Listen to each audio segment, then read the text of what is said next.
Por ahí hay otra también empresa que se llama Oaxaca Aerosystem, creo. Y está fabricando también aviones, pero son prototipo. Se llama Pegasus, el prototipo que están haciendo. También es un avión militar, pero está bastante chistoso este avión, no sé si lo han visto, ¿no? Parece como renacuajo. No conocen los Araba, ¿verdad? Los Araba son unos aviones israelíes ya viejos, pero este tiene la hélice en la parte de atrás. Está chistoso el avión, ¿no? Y pues que yo sepa todavía no ha volado. Está como que el prototipo, ¿no? Pero pues bueno, ahí está. Se llama Oaxaca Aerospace, creo. Si mal no recuerdo, pueden buscarlo. Y ese está en Oaxaca. Y también emprendedores, ¿sí? Empresarios ahí que le quieren pegar por ese lado. Se me hace bastante interesante. Y aquí lo curioso es que la empresa ni siquiera está en la capital. Está en una ciudad chica de Oaxaca.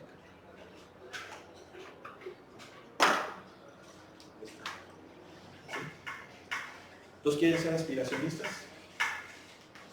Yo creo que sí. Yo creo que sí. Si no, pues ¿qué estamos haciendo aquí? ¿Qué página era? Rápido. 769. Bien, vamos por acá. Ya esto ya lo hicimos, estábamos con lo de los vectores, ya todo esto lo analizamos, vimos también lo de componentes, esto también ya lo vimos, los axiomas. Estos son los vectores base que yo les había comentado en la última clase, si se acuerdan, ¿verdad? Habíamos dicho IJK. Bueno, en R2 es IJ, en R3 es IJK, esos son los vectores base. ¿Por qué? Pues porque los vectores de física son un espacio vectorial. ¿Por qué? Pues porque satisfacen estas 8 más 2 propiedades que ya comentamos cuáles eran y por lo tanto es un espacio vectorial. ¿Sí? Recuerden que la base de un espacio vectorial no es única, pero es la más simple esta, ¿sí? La de IJK en R3 e IJ en R2. Y esto significa que cualquier vector en R2 o en R3 respectivamente se puede expresar como una combinación lineal de los vectores base. Ahora, para que una base lo sea, no necesariamente tiene que ser ortogonal. Si se fijan aquí, estos vectores base son ortogonales o perpendiculares 2 a 2, ¿sí? Tanto en R2 como en el espacio. No necesariamente tiene que ser así, ¿sí? Puede haber vectores que no lo sean, pero sí sean base, pero es la más simple.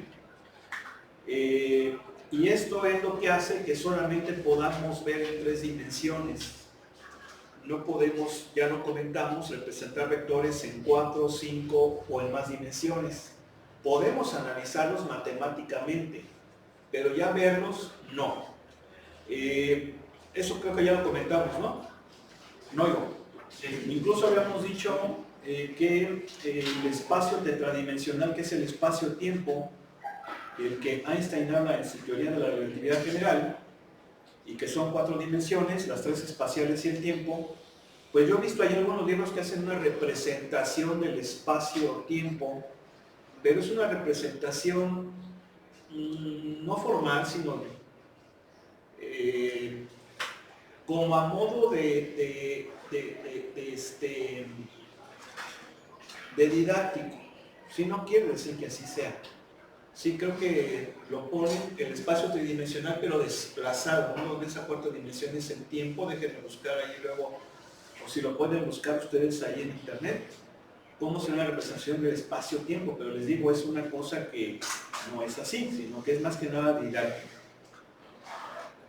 Bien, y habíamos comentado una cosa pues importantísima, ¿no?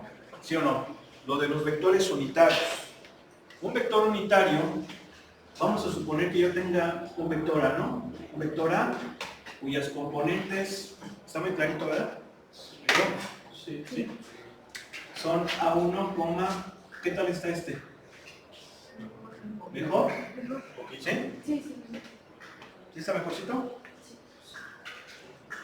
¿Sí se ve? Sí. A ver, déjenme ver cómo sale aquí en el vídeo.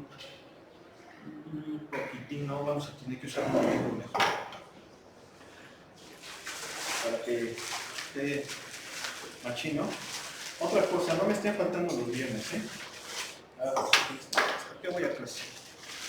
¿Cuántos éramos el viernes, ingeniero? ¿Tú no vienes el viernes, verdad? Sí. ¿Cuántos éramos? Un poquito, sí, un poquito. Ya no. ¿Por qué voy a clase? Mira, ahora voy a llevar otra vez. Bien.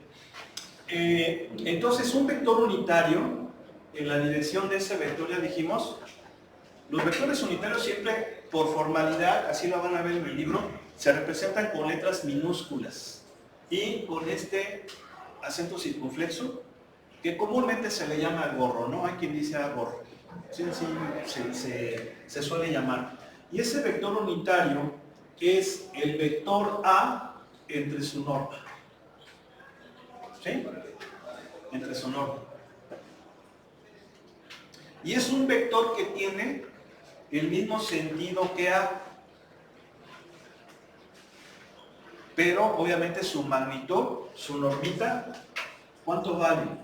1, por eso se llama vector unitario. ¿Sí estamos de acuerdo? ¿Sí o no? Bien. ¿Por qué? ¿Por qué es un vector unitario? Bueno, vamos a comprobar el por qué. Sí, vamos a comprobar el por qué. Pero para comprobarlo, ya habíamos comentado algunas situaciones. Bueno, pero antes de comprobar esto, a ver, déjenme ver si lo podemos comprobar así, antes de explicar lo otro.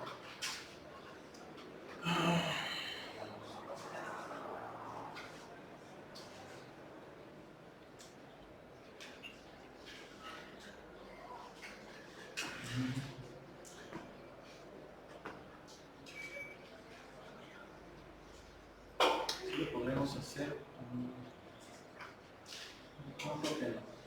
Bueno, ese es un vector unitario. Pero habíamos comentado lo de los ángulos de dirección, si se acuerdan, ¿verdad? Eso ya lo explicamos el viernes, ¿no? Lo de los ángulos de dirección. Nada más para R2, si mal no recuerdo, nada más fue para R2, ¿verdad? Sí. Ahora falta R3. Bien. Y una vez que expliquemos esto, se va a poder entender aquello. Sí, por eso trataba de acordar. Adelante, ingeniero. Entonces fíjense bien, voy a taparle aquí. Pásale. Adelante.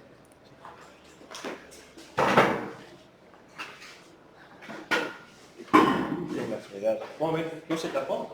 Poquito, ¿verdad? Sí. ¿Te podías jalar tantito ahí, ingeniero? ¿Se alcanzas? ¿O tú, ingeniero? ¿Alcanzas más? No se alcanza el ingeniero. Estás más grandote que yo. Ahí sí, ingeniero. Gracias. Bien. Entonces, fíjense, vamos a suponer que aquí tenemos este vector en R3. Vamos a llamarle vector A, sus componentes A1, A2, A3. Ya dijimos que estas son componentes, son escalares, son números reales. ¿Sí? Algunos libros le ponen como AX, AY, AZ. Bien.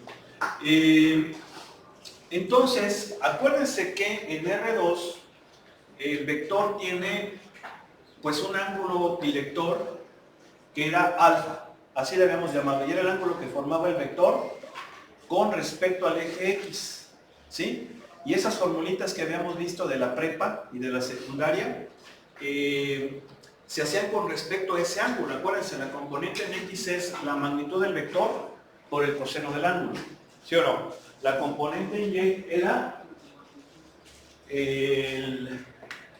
la magnitud del vector, lo voy a poner así, a ver, en R2.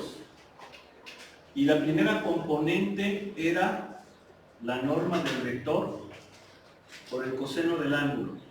Y la componente en Y, pues la norma del vector por el seno del ángulo. Sí se acuerdan, ¿verdad? Que hasta decían suma de fuerzas en X, suma de fuerzas en Y, todo eso. Ya lo habíamos comentado.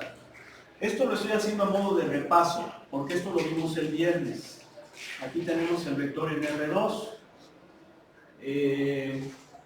Fíjese que aquí le estoy poniendo flecha y no le estoy poniendo gorro, es decir, este vector no es unitario.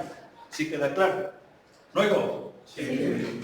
Incluso para que no haya bronca, si quieren pónganla en mayúscula. Pero ya el hecho de que no le ponga yo la flecha, yo estoy diciendo que no es unitario. ¿Estamos o no?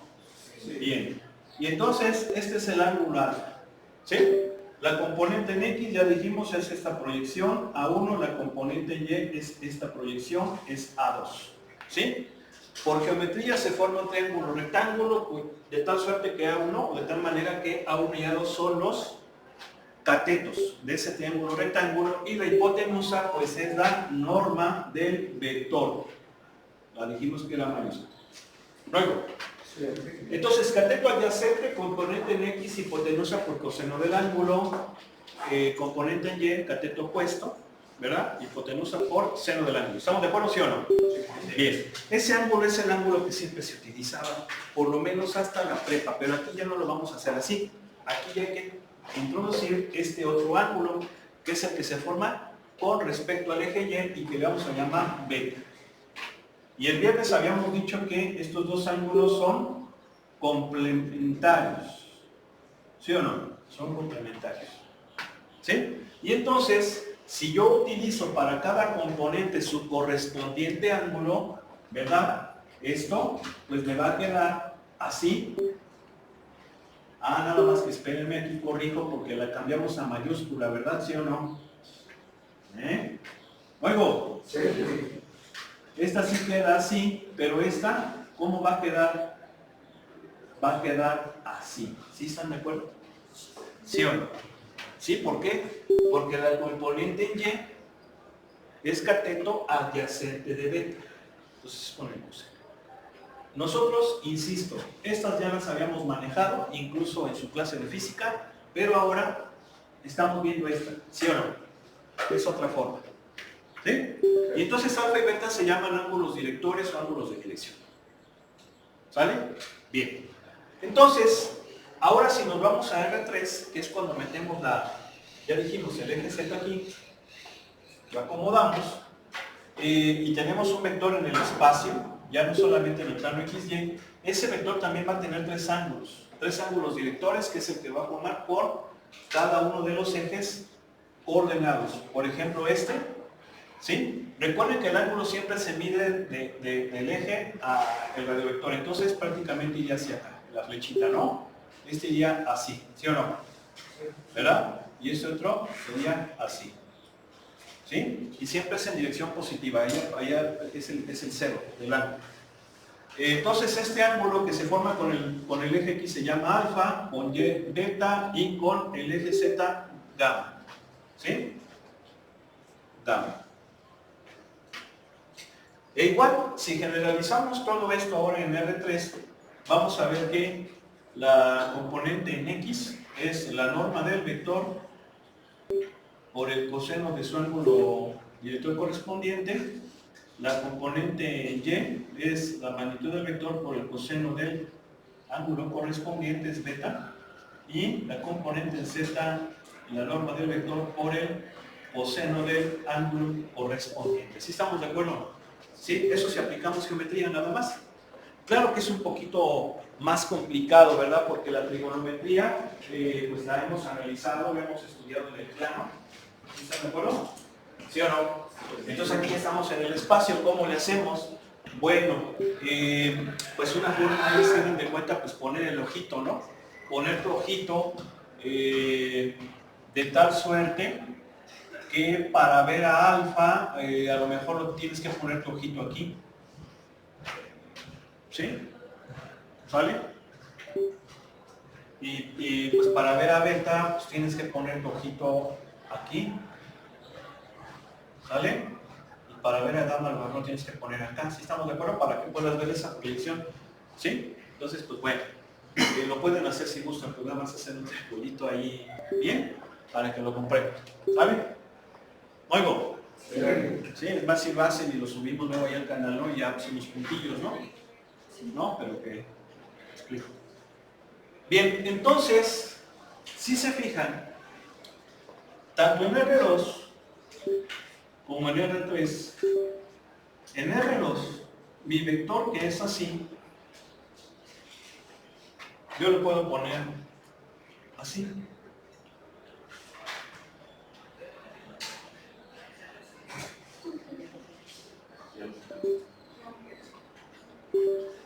¿Sí o no? ¿Sí, no? ¿Luego? Sí.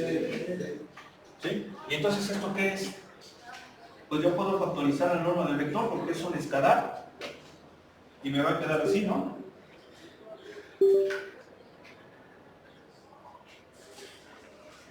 ¿Sí o no? ¿Sí? Bien. Pues ahora fíjense. Vamos a utilizar lo que yo les había dicho. Un vector unitario es el vector entre su norma. Si se fijan, a lo que estamos llegando es a esto. A A igual a norma de A por un vector cuyas componentes son estas. ¿Sí estamos de acuerdo? ¿Sí o no? Sí. Bueno, si esta fórmula yo la... Vamos, estamos hablando que es un vector no nulo. ¿Sí? Porque un vector no nulo, su norma es 0. ¿Sí? Entonces, la norma tiene que ser diferente de 0, porque si no, no tendría sentido esto, ¿no? No hay divisiones de 0. Bien, entonces tiene que ser un vector no nulo. Si yo aquí despejo el vector, me va a quedar que el vector es su norma por el vector unitario en su dirección, ¿sí o no? ¿Sí? ¿Sí o no? Y si se fijan, esto se parece a esto, ¿no? Ya esto le vamos a poner la cancioncita de si se parece a ti, ¿no? Ahí se lo ponemos en el vídeo. ¿Sí se parece o no?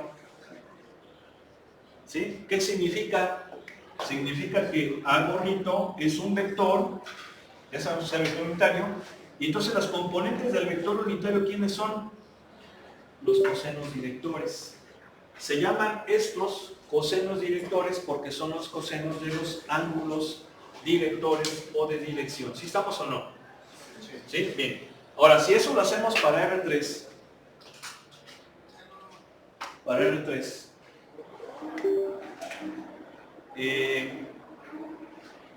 quedamos que es A1, A2, A3. ¿Verdad? Y si ahora aplicamos estas fórmulas, ¿qué me queda? Es la norma de A, ¿sí o no? Por el coseno de alfa, norma de A, por el coseno de beta, norma de A, por el coseno de gamma. ¿Sí o no? ¿Verdad? Y podemos factorizar a quién? A la norma de A. Me va a quedar por un vector cuyas componentes son los, ¿cómo dijimos que se llamaban? Cosenos directores. ¿Sí o no? ¿Sí o no? Y entonces, nuevamente, si se fijan, esto se parece a esto. Por lo tanto, el vector unitario sigue siendo aquel cuyas componentes son los cosenos directores, pero ahora en R3. ¿Sí o no? ¿Sí? ¿Sale? ¿Sí? Sí. Bien. Ahora, ¿por qué A gorrito es un vector unitario? ¿Se acuerdan que les iba a responder eso, sí o no? ¿Sí? Bueno, pues lo vamos a ver ahorita. Pero lo vamos a ver nada más para R2. Para R3 ya no tiene caso. Bueno, sí, podemos hacerlo también para R3. Voy a borrar aquí, ¿no? ¿Sí o no? Sí.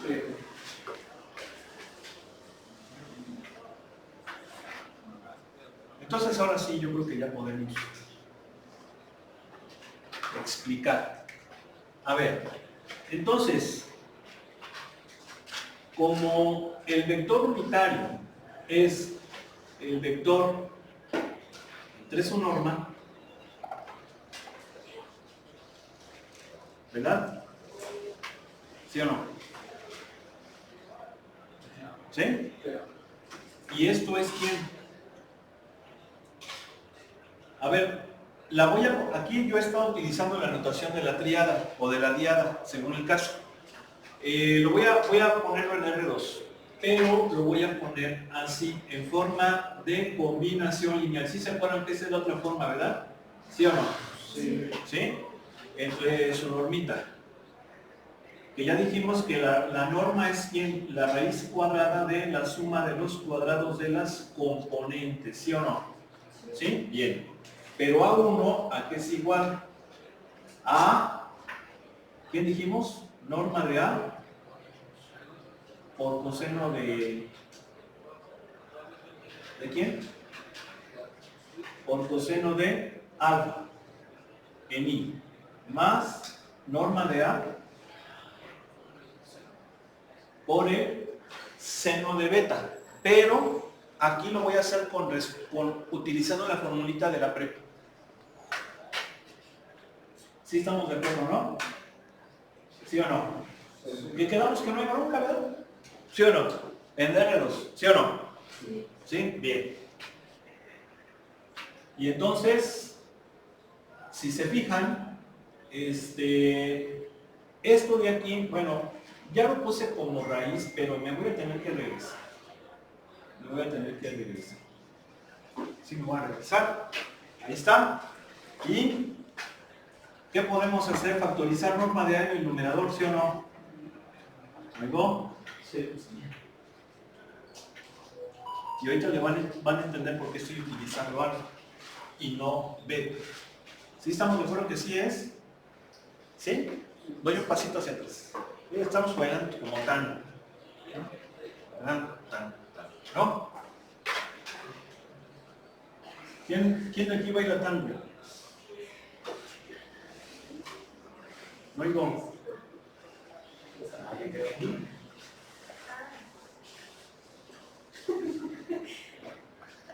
¿Usted? Sí sabe. ¿Sí sabe bailar tango?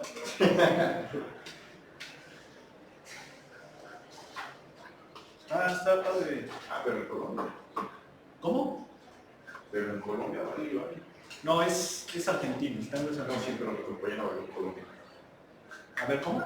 Mi compañera bailó en Colombia. ¿Usted bailó en Colombia, señorita? Tango. Ah, sí, no somos pacientes. ¿Sí o no? A ver. ¿Sí? No se baila tango, profe. ¿Eh? No se baila tango, está mintiendo mi compañero. Bueno. ¿Y si no, qué? ¿Y si sí baila y no quiere, qué? Ya, 10.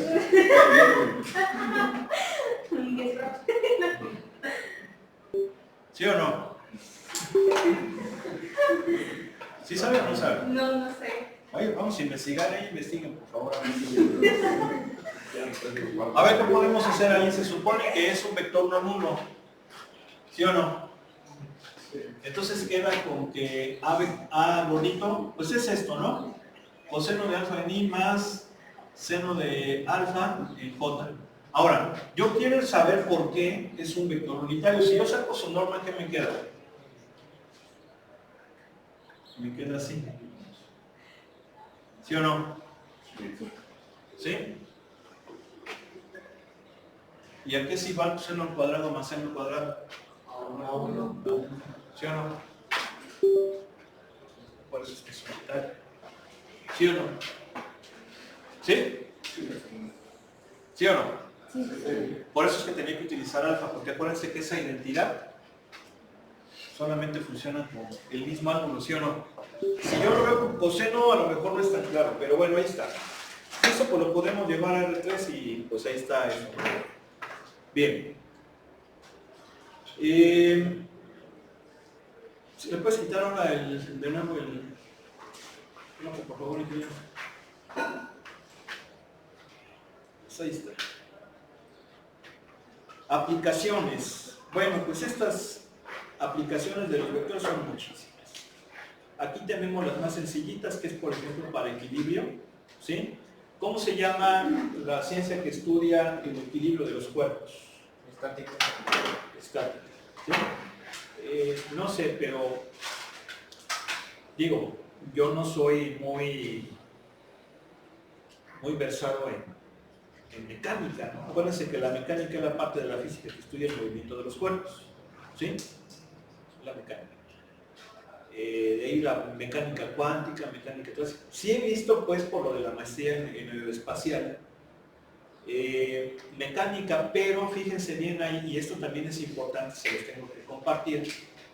En aeroespacial, ustedes saben que la mecánica pues la desarrolla ampliamente Newton, ¿no? Isaac Newton. Sin embargo, yo por ahí estaba estudiando que antes de Newton hubo muchos científicos que contribuyeron ampliamente, y curiosamente son españoles. Yo no sé por qué no se conoce mucho de ellos, habría que investigar, ¿sí? Pero hay muchos científicos que incluso descubrieron las cosas antes que Newton y pues no se habla de ellos. Habría que checar. Por ahí voy a investigar algunos y luego les comento. Pues está la mecánica, ¿no? De clásica, que ya se le llama también mecánica newtoniana. ¿Sí o no? Y pues bueno, se basa en las 6 leyes de Newton, que curiosamente muchos libros dicen que son 3, pero yo me acuerdo que en la secundaria, en mis libros decían que eran 6. Y en mi libro, ¿cuáles venían de la secundaria? Era la ley de inercia, la ley de masa, la de acción y reacción, van 3. La de caída libre, que propiamente no es de Newton, sino que esa se le atribuye a Galileo, ¿sí? La de la gravedad, gravitación universal, y la de fuerza centrífuga y centrípeta, que ahí están las 6 leyes, ¿no? Pero muchos libros dicen que son 3, la primera, segunda y tercera, ¿sí? Que son ¿cuál? Inercia, la de acción y reacción y la de fuerza, ¿sí o no? Que generalmente la de fuerza es la segunda, ¿no? La de acción y reacción creo que es la tercera. La primera es la de inercia. Bueno. Y bueno, pues es la mecánica que se aplica para estudiar el equilibrio, ¿sí o no? El equilibrio. Equilibrio estático, porque también hay equilibrio dinámico, ¿sí? También hay equilibrio dinámico. ¿Sí saben la diferencia que hay? ¿Sí? ¿Cuál es la diferencia, ingeniero? ¿Cuál es la diferencia? Entre equilibrio dinámico y equilibrio estático.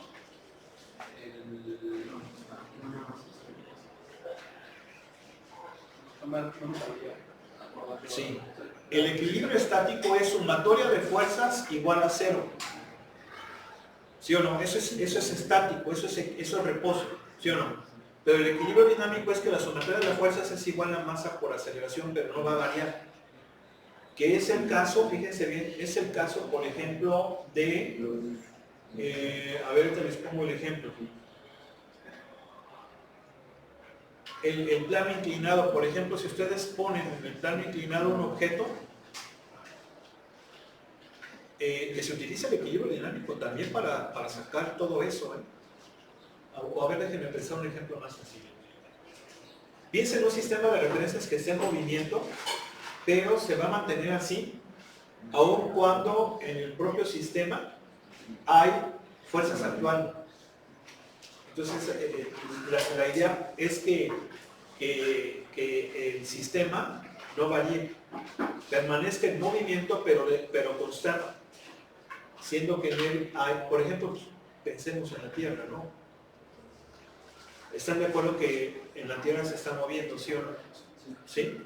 Pero hay un equilibrio dinámico, porque si no hubiera equilibrio dinámico, entonces la Tierra se movería fuera de su trayectoria, ¿sí o no? ¿Sí se entiende? O sea, también está eso. Bueno, pero hay una mecánica, por lo menos en aeroespacial, más potente que la mecánica de Newton, eso es lo que decía. Y es la mecánica de Lagrange, ¿sí? O Lagrange, ¿sí?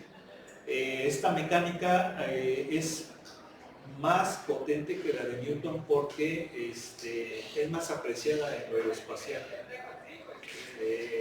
La forma en cómo se analizan las cosas hace que sea más sencillo el análisis, más rápido, menos confuso, y si mal no recuerdo, una de las diferencias es que en la mecánica de Newton las ecuaciones son diferenciales, o sea, con derivadas, mientras que acá también, pero desde un punto de vista matricial. Entonces eso hace que sea el cálculo más sencillo, más fácil de entender. Eso se los comento sobre todo para los de mecánica. Y para, bueno, no hay de mecatrónica aquí, desafortunadamente por necedades se los llevaron allá. Pero bueno, ahí hay que también meterse con la mecánica lagrangiana. Aguas, aguas. Sean aspiracionistas. No le crean a fracasar. Bien. Bueno, pues esa aplicación ya la vieron, ahí está. Y pues vienen los ejercicios. Vamos a comenzar. ¿Le puedes borrar, ingeniero?